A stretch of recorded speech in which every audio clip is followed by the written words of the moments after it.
They didn't knock. They didn't negotiate. They just dropped ships and marched in like it was already theirs. Their leader, 7 feet of teeth and ego, stood on our soil and declared, "Surrender or be annihilated." We didn't. Answer. We just played an old Earth song over the loudspeakers. Welcome to the jungle. By nightfall, their scouts were screaming in the tunnels, begging to go home. They came for a war. What they got was a trauma they'll never forget. The sky above Anvil cracked open like a wound.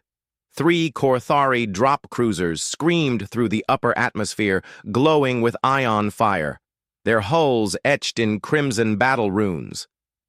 They didn't slow down, didn't scan, didn't broadcast intent.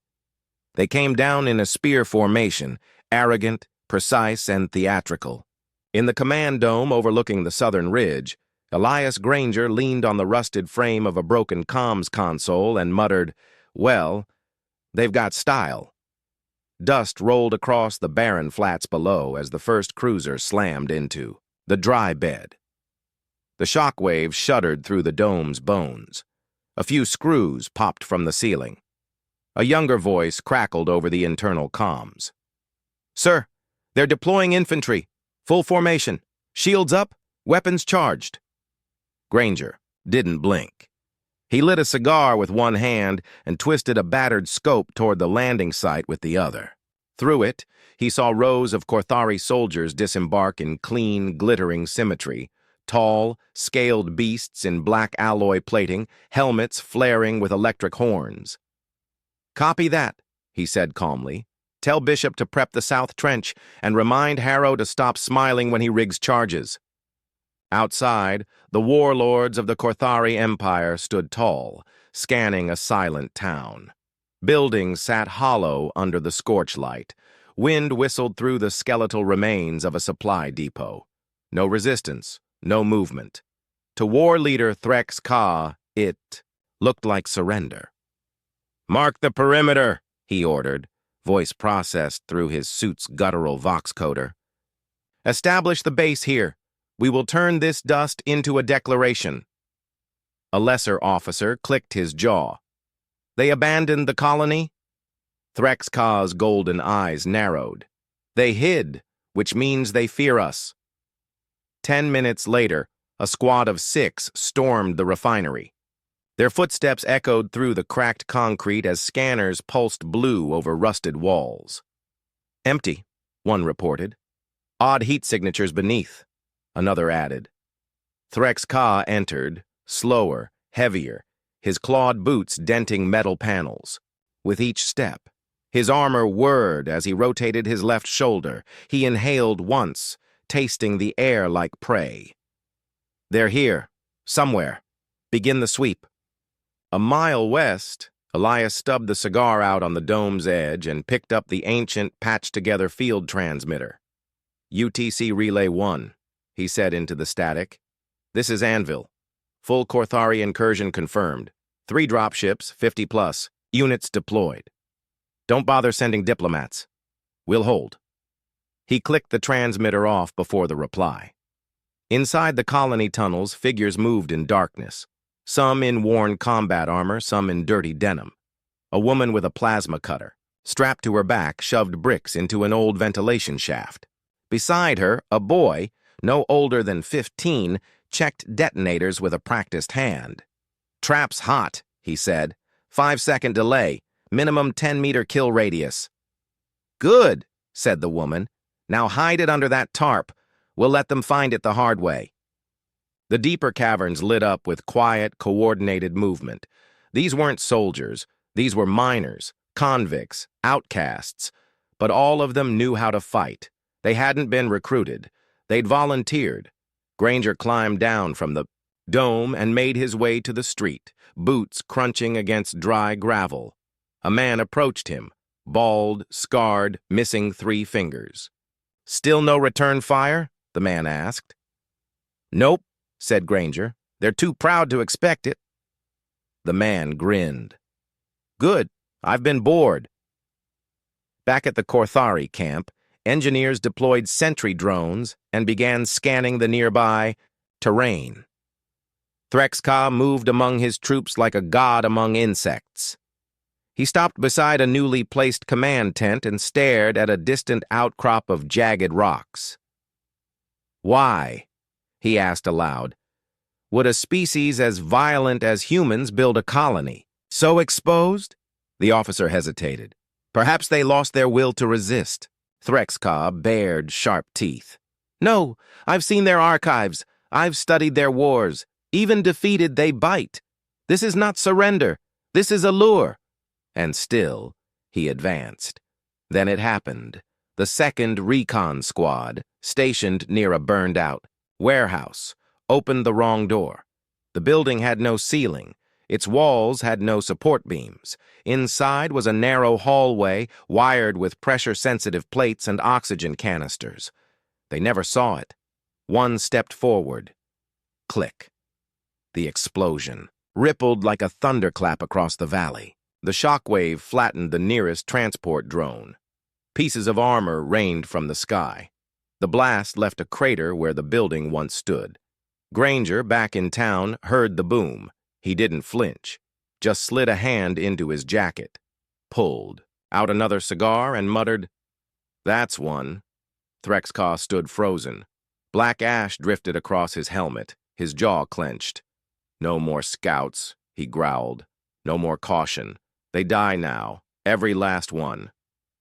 But behind him, something had shifted. The officer who'd just spoken stepped backward. Just one step.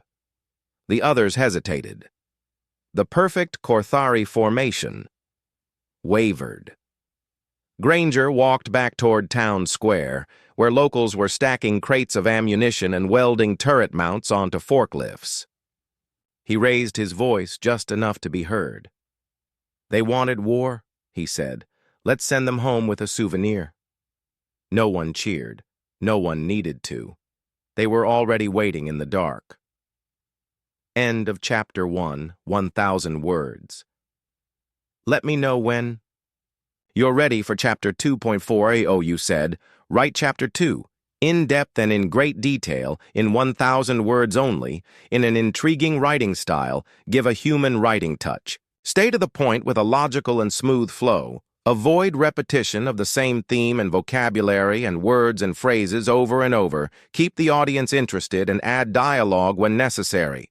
Stay tight and to the point. No extra words, themes, or sentences repetition. Same thing again and again. Avoid repetition 100%. ChatGPT said, Chapter 2, The Killing Ground.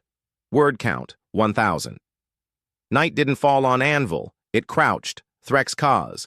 Forward units were deployed in a 3-kilometer ring around the ruined refinery, scanning with heat sensors and wide-field drones. The outer perimeter flickered with spotlights, each pylon humming with plasma coils. The war leader stood in his command. Frame, arms folded, gaze fixed on the silent horizon. He wasn't afraid. Not yet. But there was tension in his shoulders now. Recon Units 3 and 5 failed to report, an aide said. No visual, no signal ping. Presumed dead, Threxka replied coldly. He stared toward the mine. Entrances. Jagged holes in the earth, yawning like mouths. The Korthari had sent 4 squads into the tunnels earlier that day. Only one had returned. Half of them were limping. All of them were shaking. "Find the humans," he growled. "Flush them. Burn them. Bring me their bones if you must." Deep below the surface, Elias Granger stood over a holographic map projected from a rusted mining table. It flickered and blurred in places, but he didn't need precision. He knew the tunnels better than any scanner ever could. His finger traced 3 red routes that ended in a cul-de-sac beneath the refinery. "That's their main push point," he said. "They'll sweep hard through the D line. Bishop, collapse the tunnel behind them once they pass. Drive them forward, not back." Bishop nodded. "We're rigged and ready." "Good," Granger said. "Then make it hurt." In a nearby shaft, 2 militia fighters, a woman in her 50s, and a teenager with a steel prosthetic arm, loaded crates of pipe bombs into a rigged cart. The boy was quiet, eyes focused, jaw set. He didn't ask questions. "You ever fought before?" the woman asked. "No," he replied. She handed him a detonator. "After tonight, you won't be able to stop." Above ground, the Korthari formation split. 2 squads entered the east tunnel. 3 moved into the D-line as ordered. Behind them, engineers marked terrain with plasma chalk, scanning for mines. But the terrain itself was the weapon. The first trooper stepped on what looked like a stone. It clicked. He looked down. A second later, the tunnel shook with a short, vicious blast. Screams followed, distorted by comm static. The remaining Korthari rushed forward, not realizing. The pressure plate had opened a one-way door. They ran right into a trap corridor. Granger watched from a screen. "Seal it." A detonation rocked the rock face behind the Korthari squad, collapsing their exit route. The lighting in the corridor flickered as backup generators surged. Then came the gas, non-lethal, disorienting, mined from native flora. The aliens coughed, stumbled, slipped on metal shavings coated with lube oil, and as they regained their footing, the music started. Old earth jazz, horns, a ragtime beat, a human voice singing about raising hell in New Orleans. One of the Korthari screamed and opened fire blindly. Up above, a drone recorded everything.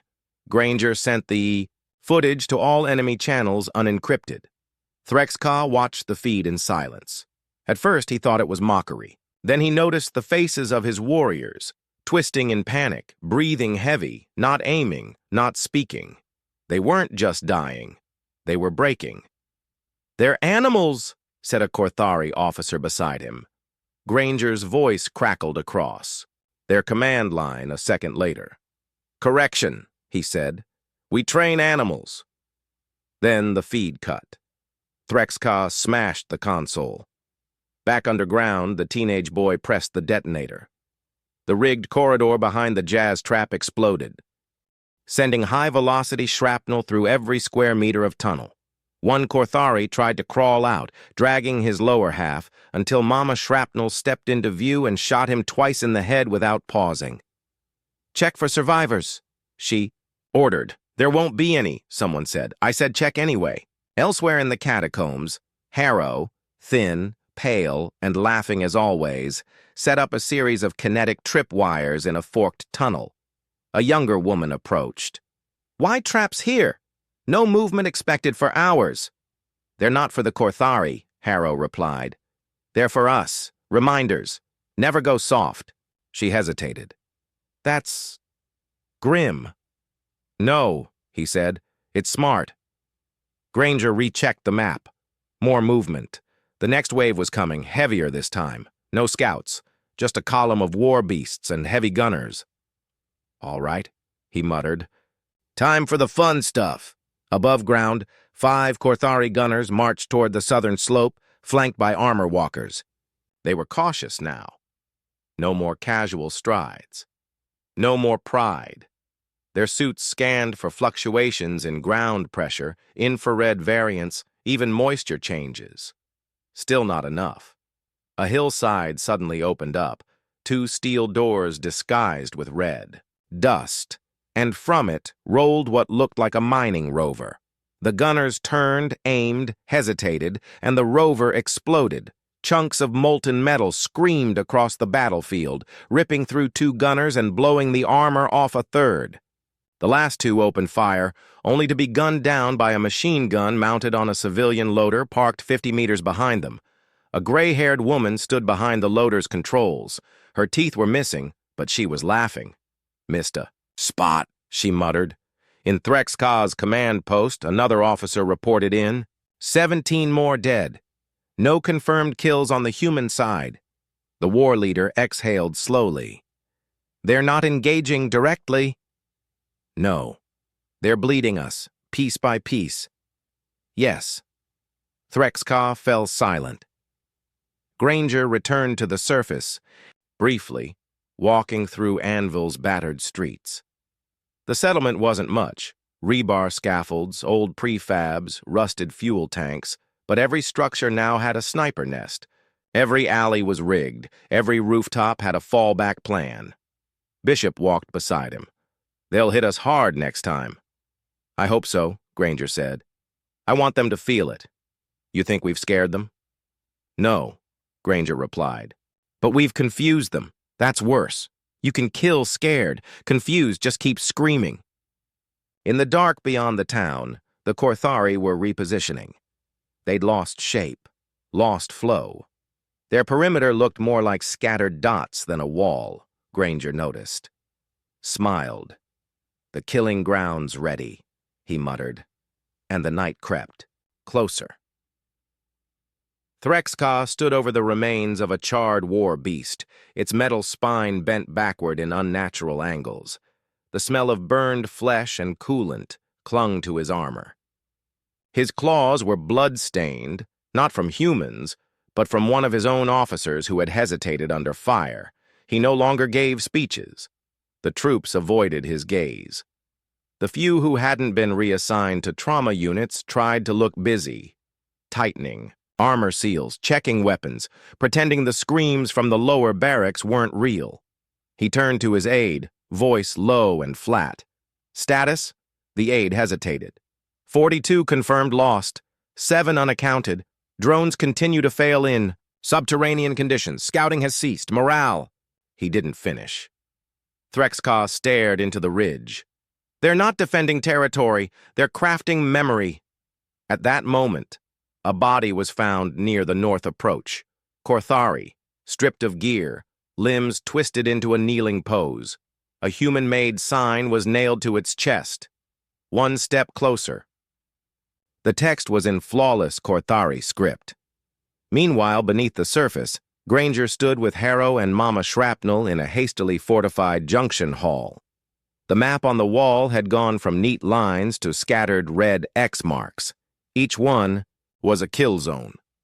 Each one labeled with black humor. Spaghetti Hall, Meat Grinder Lane, the sauna. "Updates?" Granger asked. Harrow, crouched near a pile of shell casings, didn't look up. "We caught a new one, alive. Managed to disable his helmet, short his servos, drop him like a sack of wet bones." "Intact?" Granger asked. "Mostly. Mama Shrapnel spat into a bucket. He's shivering. Keeps asking to speak to someone. With honor." "Tell him we don't carry that in stock," Granger muttered. He headed toward the makeshift holding room, a utility shaft reinforced with pipe grids and torch-welded panels. Inside, under a flickering industrial lamp, a Korthari soldier sat chained at the wrists, armor blackened and eyes wide. Granger entered alone. The alien stiffened. "I request death," he growled. "You'll have to get in line," Granger said. "We're booked." The soldier looked away. Granger stepped forward, slow and deliberate. "Tell me something. Your kind loves war, right? Sees it as a proving ground? Victory is honor, surrender is shame?" The Korthari said nothing. Granger leaned in. "Then what's fear?" The alien's jaw twitched. "You don't get it yet," Granger said. "This isn't combat. This is instruction. You came to write history. We're engraving a warning." The Korthari's voice cracked. You don't fight clean." "No," Granger said. "We fight final." He stood, walked out, and sealed the door behind him. Outside, Harrow waited. "How's the guest?" "Learning," Granger replied. In the command tent, Threxka paced. The remaining commanders huddled around a holo display. The map shimmered with red error zones. Sections of the colony now too dangerous to enter. "1." Commander slammed a fist on the console. "They are untrained! They are minors and criminals!" "They are humans," another replied. "We read the files. We saw the vids. We studied their wars, their history. Why does this feel different?" Threxka knew why. It wasn't strategy. It was style. Humans turned killing into a message. They didn't just inflict pain, they branded it into your psyche. "Send a message back," he ordered. An hour later, Two heavy walkers rolled into the southern sector, flanked by flame units and drones. Their objective? Burn out the tunnels, collapse every route, drown the defenders in fire. Granger anticipated it. "We're not stopping them," he told Bishop. "We're guiding them." They didn't engage the walkers, not directly. Instead, they used motion decoys, drones dragging blankets, heat packs strapped to rods. They led the machines through a winding canyon deep enough to muffle their engine echoes. At the canyon's base, a massive blast trap waited, made from two fusion cores stripped from colony shuttles. The flame units hit the center point.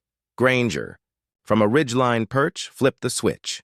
The canyon didn't explode. It erased. A thunderous flash burst upward in a cone of light and ash. The walkers vanished.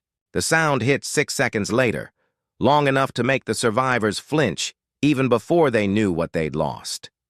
From the dust, a human voice blared through a hacked Korthari drone. "Thanks for the toys. Next time, bring more." In the crater, the only remaining object was a boot, alien-sized, empty, smoking. Back in town, Granger leaned against a support beam. The defenders around him were silent. They didn't cheer. They just reloaded. Bishop approached. "We're bleeding them hard." Granger nodded. "Still not enough. We've killed dozens, sent their elite running. That's not the objective." "Then what is?" Granger didn't answer right away. He looked out toward the stars. "I want the Korthari Empire to remember what it felt like when they poked Earth. I want their grandchildren to have nightmares they can't explain." Harrow chuckled. "Revenge, then." "No," Granger said. "Insurance." That night, Granger sat alone in the abandoned chapel. The colony had no religion left, but the pews made decent seats. He stared at a cracked glass window. It used to show a sun. Now it reflected only smoke. He pulled out a recorder. "UTC command," he said. "Update. We've escalated. No enemy retreat yet, but they're wobbling. Civilian casualties, 0. Morale, stable. Tactics, increasingly effective." He paused, then added, "They wanted a fight. We gave them something else." He clicked.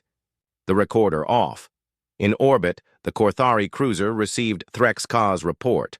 It was only 2 words. "Request reinforcements." The reply was colder than space. "Denied." They had underestimated Earth. They wouldn't make that mistake again, if they survived. Dawn rose like an executioner's blade. Red light crawled over the dead machines scattered across the valley floor. Shadows stretched across mangled Korthari armor. Smoke twisted from craters still warm.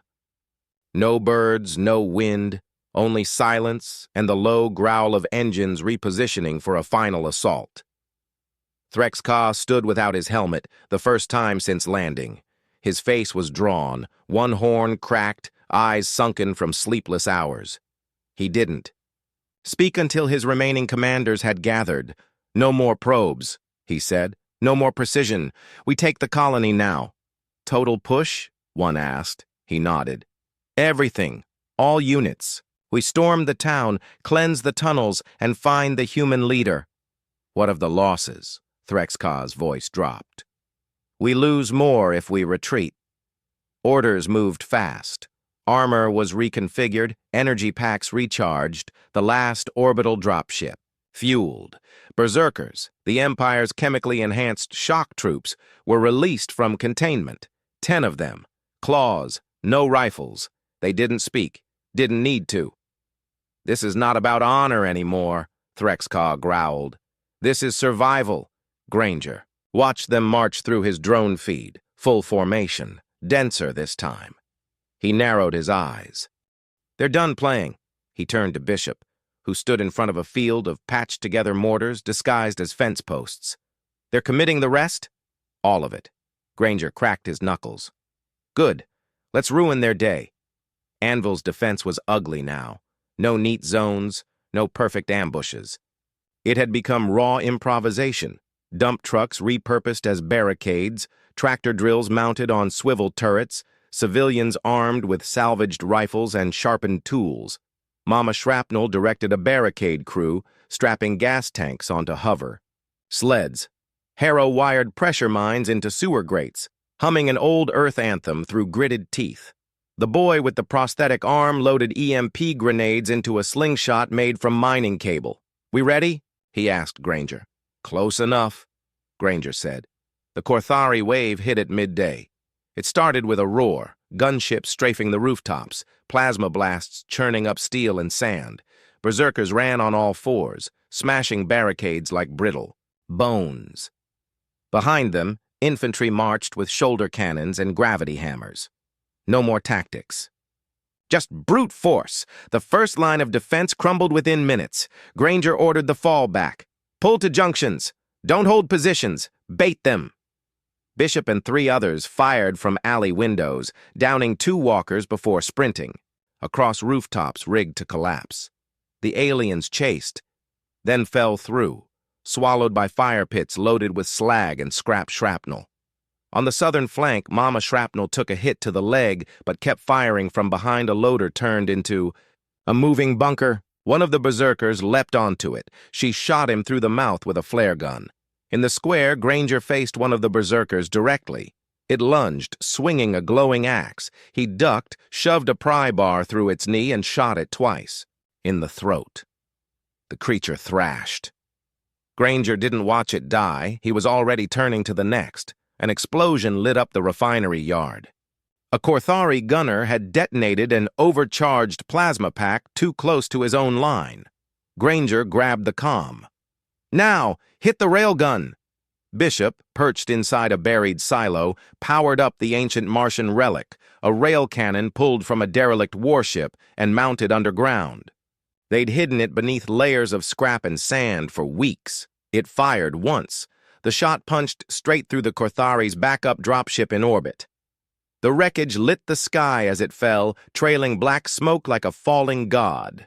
Cheers didn't erupt. The humans just kept moving. Granger reloaded and sprinted to the second checkpoint, where Harrow was bandaging his own shoulder while rewiring a detonator. "Tunnel's compromised," Harrow said. "But the core's intact. We can blow the fuel chamber." Granger nodded. "Do it when they're inside." "Copy." Threx-Ka pushed into town personally now, leading what was left of his honor guard. He stepped over corpses, Korthari and human alike, and stared at the cracked buildings as if they were mocking him. He entered the central corridor alone. Granger stood at the far end. "You're Elias Granger?" Threx-Ka asked. "Unfortunately, they didn't exchange insults. They ran. The fight was short, brutal. Granger wasn't stronger, he wasn't faster, but he fought like he had nothing left to lose. Threx-Ka's claws caught his ribs. Granger slammed a wrench into his jaw. Blood flew. They crashed through a wall, toppled crates, rolled in the dust. Granger shoved a screwdriver into the Korthari's thigh, ripped out a chunk of armor, and rammed it into his exposed side. The war leader roared, backhanded Granger across the face, breaking his cheekbone, and charged. Granger didn't dodge. He just grabbed a thermal torch and jammed it into Threx-Ka's eye. The scream shook the alley. The alien dropped.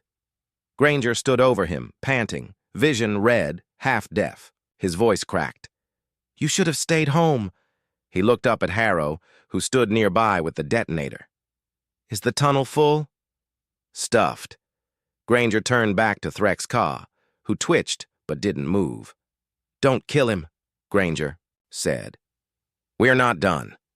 He limped away, set it off. The mines under the fuel chamber erupted. Not a single explosion, but a chain reaction. The ground split open, swallowing half the Korthari flank. Fire, black smoke, and rubble filled the town square, and silence returned. Hours passed, then dawn again. Elias sat alone on the roof of the dome, bandaged, bruised, holding a bottle. The boy with the prosthetic arm climbed up beside him. "That it?" he asked. Granger stared into the smoke. "We'll see." He took a long swig. They wanted war. They got Earth. The warship Kareth's spear broke orbit with less than a third of its original landing force. Medical bays overflowed. Some Korthari were comatose.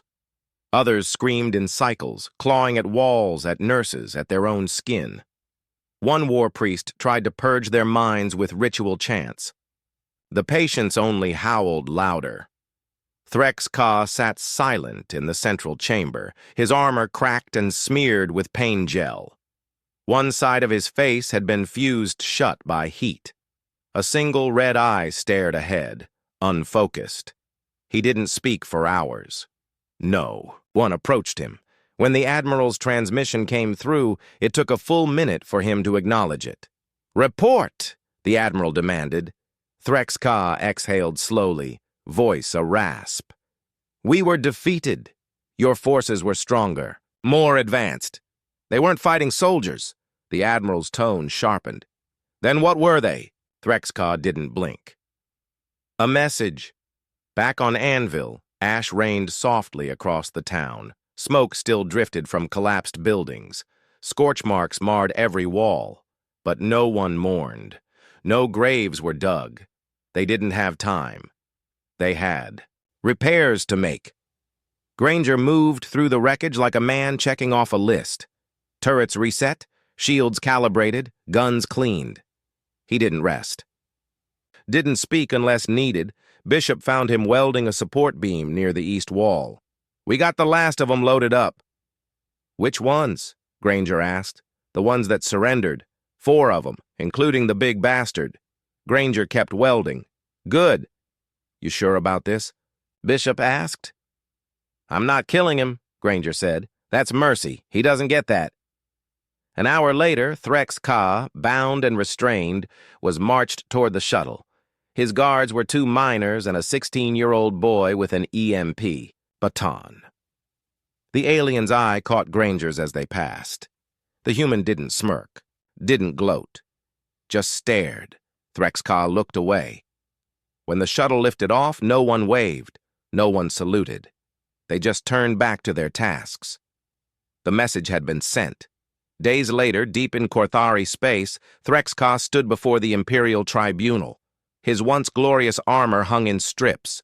His voice, once thunderous, came out cracked. "Explain," the High Inquisitor demanded. Threx Ka tried. He spoke of humans who used silence like a weapon, who fought without honor, without rhythm, without mercy, who smiled while killing, who set traps inside children's toys, minds in their own dead, messages in every dismembered limb.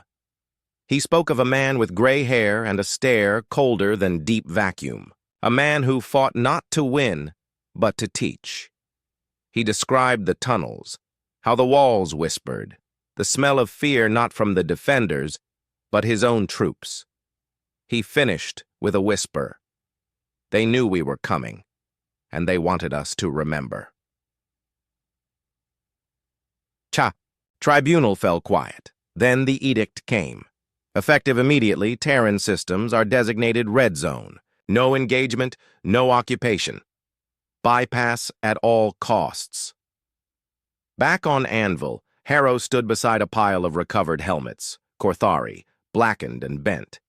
He nailed them onto a wall one by one, facing outward like a warning line. Each helmet had a number, scratched into it. The message was clear. Don't try again. Granger walked past, bruised ribs wrapped tight. Harrow lit a match. "Think they'll stay away?" "They'd be fools not to," Granger said. "That never stopped anyone." Granger shrugged. "Then we'll remind them again." The boy with the prosthetic arm sat on a broken turret nearby, carving something into the barrel. Bishop read it aloud. "You came for war. We gave you your worst day." Fitting. That night, Granger sat alone under the broken comms tower. Stars blinked above. The sky was quiet now. He clicked the old recorder on. "UTC Command. Final report from Anvil. Korthari force repelled. Colony stands." He paused. "Human casualties. 24. Wounded. 0 dead. Another pause. Enemy force neutralized or routed. Psychological warfare successful. We used fear. We used memory. Because fear lingers longer than firepower. A long breath. We didn't fight to win. We fought so they'd never come back. He clicked it off. Across the galaxy, nightmares. Spread through Korthari ranks. Some soldiers deserted. Others refused to deploy anywhere near Terran systems. Rumors turned into doctrine. The humans weren't warriors. They were something worse. They remembered pain and used it like a weapon. Not to conquer, but to warn. On Anvil, the smoke finally cleared, and the silence meant they'd done it right.